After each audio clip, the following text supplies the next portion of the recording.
December వరకు ఫైళ్ళ క్లియరెన్స్లో మంత్రులకు ర్యాంకులు ఇచ్చారు. సాధారణంగా ఈ ర్యాంకులు మనం ఎక్కడన్నా స్కూళ్ళల్లో, కాలేజీలలో నెంబర్ 1, నెంబర్ 2, నెంబర్ 3, నెంబర్ 4 అని చెప్పి ర్యాంకులు ప్రకటిస్తూ ఉంటే మనం ప్రకటనలో చూస్తూ ఉంటాం.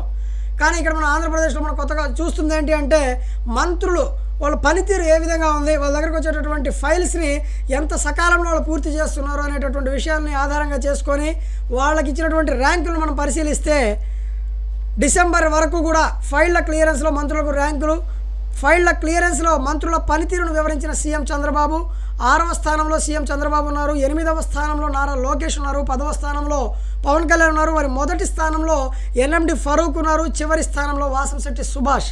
ఫైళ్లను వేగంగా క్లియర్ చేయాలని మంత్రులకు సీఎం చంద్రబాబు సూచించారు.